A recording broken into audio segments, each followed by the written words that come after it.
Warahmatullahi wabarakatuh, teman-teman. Terima kasih buat teman-teman yang udah luangin waktu ini. Teman-teman yang luangin waktu, saya saranin ditonton sampai akhir. Buat teman-teman kalau ada pertanyaan, bisa ke mnoval double L55 atau dsarea_id. Nah, buat teman-teman, di sini saya bakal bikin video tentang cara kerja algoritma TikTok. Nah, yang pertama teman-teman, ya sebenarnya data apa sih yang penting dalam menentukan TikTok itu FYP atau enggak? Nah, yang pertama itu adalah data dari user interaction.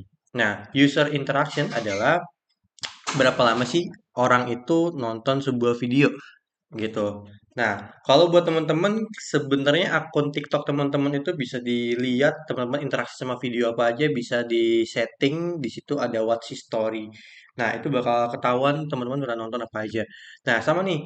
Ya, jadi kalau teman-teman algoritma TikTok tuh dia bakal user interaction dulu ya, seberapa lama sih orang-orang gitu atau teman-teman nonton suatu video gitu. Jadi nanti baru ke follow-nya, like-nya, komen dan share-nya itu juga termasuk ke user interaction. Jadi semakin banyak user interaction, semakin berpeluang video itu bakal dinaikkan atau FYP. Nah, yang kedua adalah video information. Nah, video information ini teman-teman adalah semua hal yang ada di dalam video, termasuk in video text-nya, caption-nya, hashtag-nya, atau sound-nya, teman-teman. Dan ini harus teman-teman harus perhatikan, ya, sound-sound yang lagi viral di TikTok gitu. Hashtag juga sama, pun nanti saya bakal kasih tahu caranya buat hashtag, buat reset sound itu gimana.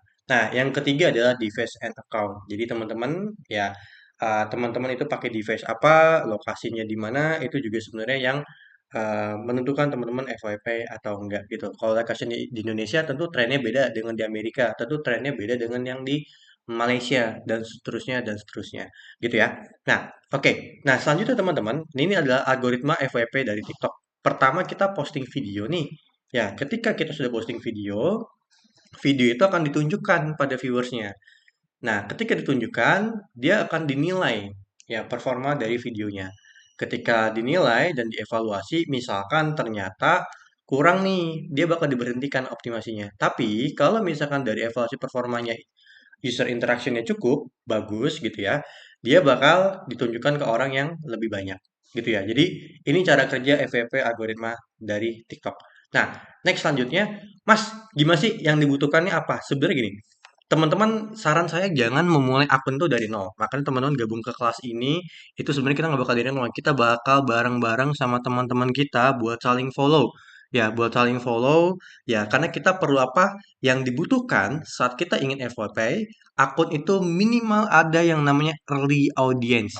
Early audience yang bukan bot ya, yang real gitu. Nah, dulu saya waktu mulai DS area underscore ID, teman-teman boleh cek deh. DS area underscore ID atau edu area. Nah, itu teman-teman DS area itu 100.000 itu dalam 6 bulan gitu. Nah, itu teman-teman dia itu early audience-nya atau followers awalnya tuh 33. Nah, lalu saya boosting dengan iklan kurang lebih 200-400 ribu gitu ya. Baru habis itu naik jadi 133 gitu. 133 apa 233 ya? Sekitar segitulah. Pokoknya belakangnya 33. Saya lupa apa 333 gitu. Nah, rentang segitu.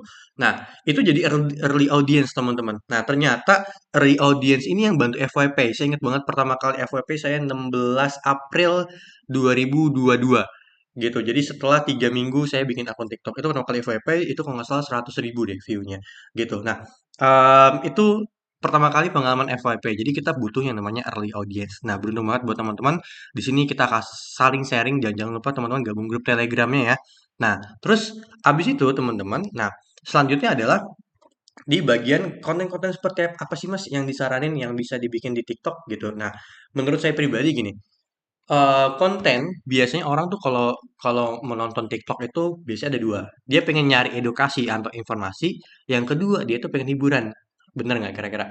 Teman-teman pasti kalau main TikTok, kebanyakan di sini mayoritas kalau nggak nyari edukasi nyarinya hiburan, gitu. Kalau nggak nyari informasi nyarinya adalah hiburan. Nah, edukasi ini kontennya teman-teman bisa bikin konten review atau sharing, gitu. Nah, yang kedua konten fakta.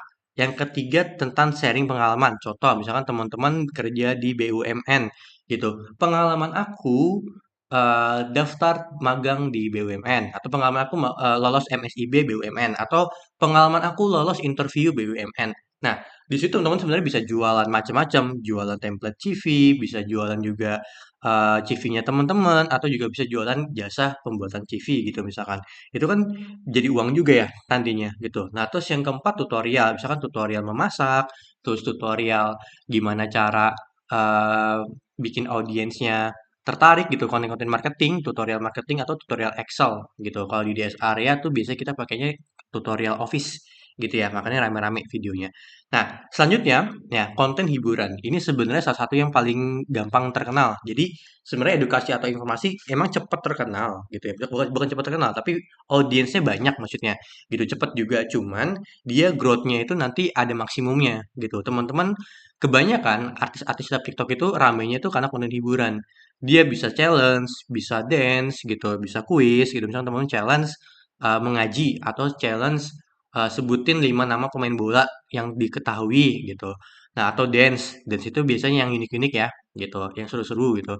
Atau kuis juga bisa, atau a day in my life gitu. Nah, itu juga bisa ceritain keseruannya gitu, hiburannya. Terus behind the skin, misalkan behind the skin bikin video iklan AB gitu. Nah, itu kan juga bisa. Itu kan seru banget. Kalau teman-teman lihat tuh bagi jadi FWP atau outfit teman-teman ya, OOTD gitu ya, itu juga bisa gitu. Misalkan OOTD buat ke kondangan gitu. Nah, itu kan teman-teman bisa bikin affiliate, affiliate kebayanya kah, affiliate jilbabnya kah, atau OOTD buat ngelamar kerja gitu. Nah, teman-teman bisa jualan kemejanya atau sepatu pantofelnya dibikin jadi affiliate. Jadi, itu konten-konten yang bisa kita bikin kalau di TikTok, teman-teman.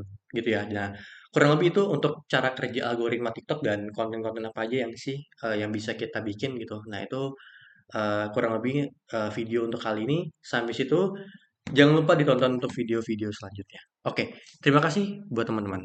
Assalamualaikum warahmatullahi wabarakatuh.